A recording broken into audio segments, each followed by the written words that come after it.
Aujourd'hui, on vous dit, il faut absolument sortir de sa zone de confort. Tout le monde vous le dit, comme si c'était la pire décision à prendre pour gérer votre stress que d'y rester. On vous répète, sors de ta zone de confort, et si au contraire, elle était votre meilleur allié pour avancer sans vous épuiser. Quittez votre zone de confort, un mantra à la mode. Et pourtant, c'est peut-être en l'exploitant au maximum que vous réussirez enfin à atteindre vos objectifs. La chaîne Educ.ch, avec comme focale centrale l'apprentissage. Ainsi, n'hésitez pas à suivre nos vidéos, à vous abonner à la chaîne, à mettre un pouce bleu si cette vidéo vous convient.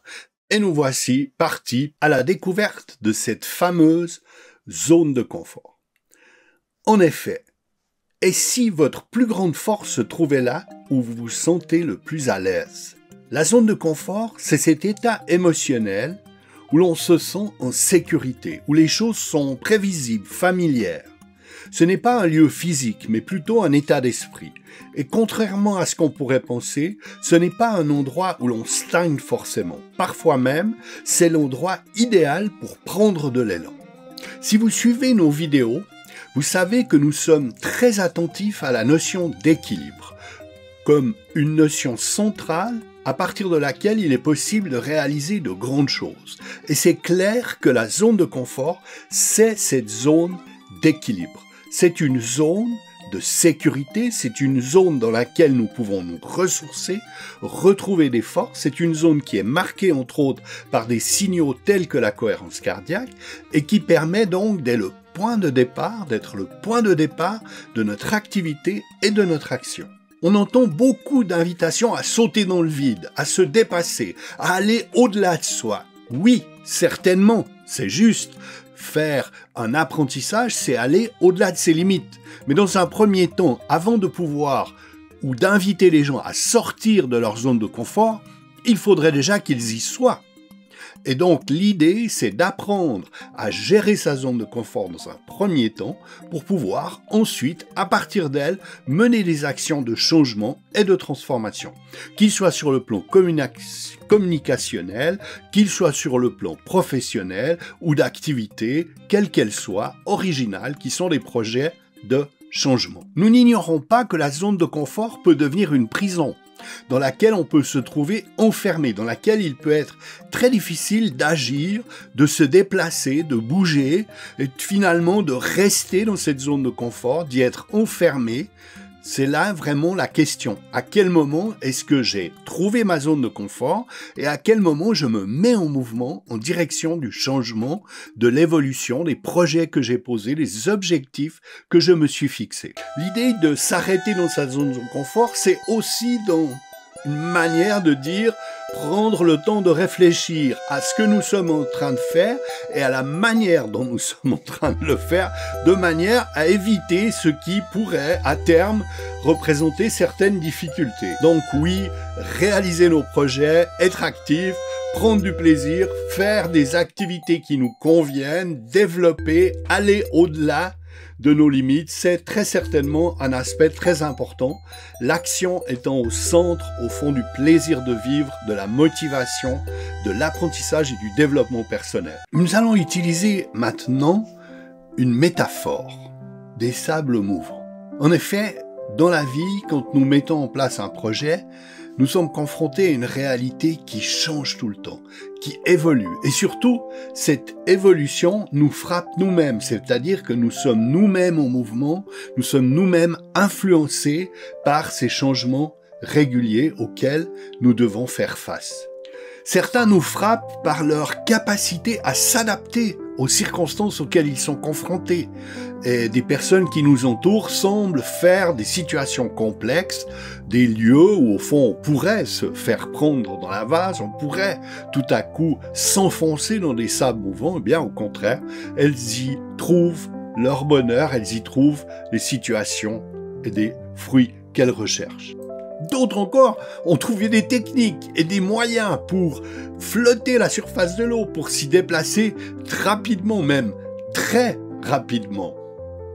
Ainsi, on peut observer qu'on se déplace sur un chemin naturel qui est celui de la vie, où les difficultés ne semblent pas être particulièrement importante et où en fait cette notion de zone de confort à la limite pourrait paraître un peu surannée ou un peu inutile.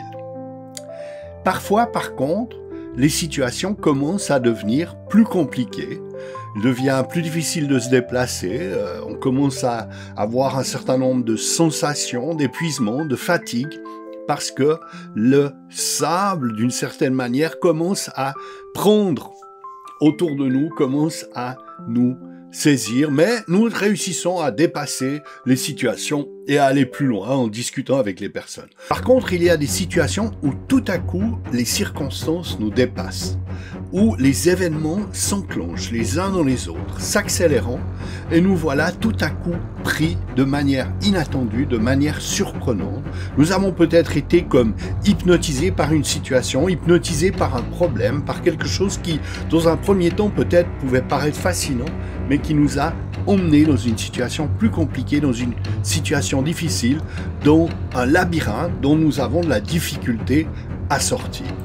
Dans la notion de labyrinthe, le fait de mobiliser cette métaphore des sables mouvants doit nous montrer à quel point, il y a des situations tout à coup qui sont des situations de crise. Alors, ce sont des situations de crise pour nous personnellement, et nous pourrions dire que savoir mobiliser notre zone de confort serait, en ces circonstances, rester calme et réussir à sortir, selon des techniques bien développées, des sables mouvants tout seul. C'est vraiment basé sur la maîtrise de soi, le calme. Mais nous pouvons nous trouver dans une position d'éducateur, nous accompagnons un enfant, nous accompagnons quelqu'un, et cette personne tout à coup perd pied et commence à perdre ses compétences, à ne plus savoir comment faire. Il est possible alors que cette personne fasse appel à nous, qu'elle nous soyons touchés de voir sa situation et que nous désirions l'aider. Et alors nous allons avoir tendance à vouloir la rejoindre dans sa situation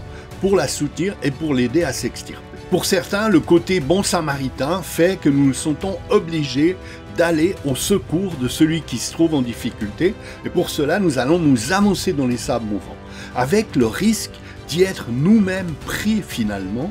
C'est là un peu la difficulté à laquelle nous allons être confrontés. Exactement comme des parents qui, voulant aider leur enfant en situation de crise ou voulant rétablir la situation, se laissent prendre par la situation eux-mêmes et tout à coup, la crise qui était simplement une crise émotionnelle de l'enfant devient leur propre crise. La situation nous dépasse, nous sommes incapables d'expliquer et finalement nous sombrons tous les deux dans une crise, dans une montée en live, un conflit entre l'enfant et le parent, entre nous et un collègue, et donc nous avons clairement perdu notre équilibre, nous sommes clairement sortis de notre zone de confort. La symbolique des sables mouvants doit nous amener à prendre connaissance de 3 éléments qui sont fondamentaux. 1. Prendre du recul, c'est-à-dire rester à l'extérieur de la problématique sur le plan émotionnel et garder notre zone de confort comme point d'appui, que ce soit par des techniques de cohérence cardiaque, que ce soit par les exercices que nous avons faits habituellement pour garder notre équilibre. À partir de là, baser notre activité sur la relation, c'est-à-dire le lien que nous avons avec la personne pour, à partir d'un point d'appui solide, d'une zone de confort solide sur laquelle nous nous appuyons, donner en fait de l'aide, donner du soutien aux personnes qui nous accompagnent. Le fait de ne pas se laisser entraîner et de savoir connaître quelle est ma zone d'équilibre, à quel est le point limite pour moi, à partir duquel je risque de m'enfoncer, à partir duquel je risque de commencer à perdre le contrôle de moi-même, la maîtrise de moi-même, à partir duquel je risque de commencer à manifester de la colère, de l'irritation, de la jalousie ou trop de pitié ou trop de sentiments qui seront à ce moment-là inutiles. Nous en revenons donc maintenant à la notion de zone de confort, comme un point d'appui, un point de référence essentiel pour nous, la capacité à gérer nos émotions, à mieux nous connaître, à mieux connaître notre là, le son qui pour nous est le son de l'harmonie, du soutien, à partir duquel nous sommes en capacité non seulement de nous aider nous-mêmes, mais aussi d'aider et de soutenir les autres. Voilà ce que je voulais vous dire au travers de cette vidéo, une vidéo qui avait pour objet de dire au fond ce message, ce leitmotiv continuel autour du fait de sortir de sa zone de confort, moi me fatigue un peu dans le sens que je crois qu'il y a une exagération dans ce sens, qu'il est important dans un premier temps, surtout dans une époque comme nous vivons actuellement, qui est une époque de chamboulement, de mouvement, de transformation, de trouver les moyens de donner aux personnes des capacités de trouver leur point de repère, de s'ancrer et à partir de là, de pouvoir agir à partir de principes et à partir de références qui sont essentielles pour elles dans l'échange et dans la communication avec les autres. Merci d'avoir suivi cette vidéo. J'espère qu'elle aura répondu à certaines de vos questions, qu'elle vous apportera des solutions. N'hésitez pas à dire si vous ne partagez pas l'idée développée dans cette vidéo, ou au contraire, si vous la partagez, si elle représente pour vous d'autres exemples. Si vous avez des questions ou autres en vous demandant mais à quoi correspond la zone de confort, comment pratiquer la cohérence cardiaque dans le cadre de ces situations, nous restons bien sûr à votre disposition pour y répondre dans les commentaires. Et n'hésitez pas à découvrir, à vous abonner à la chaîne, à mettre un pouce bleu si celle-ci vous a paru utile. Et à bientôt, en salle ou en ligne.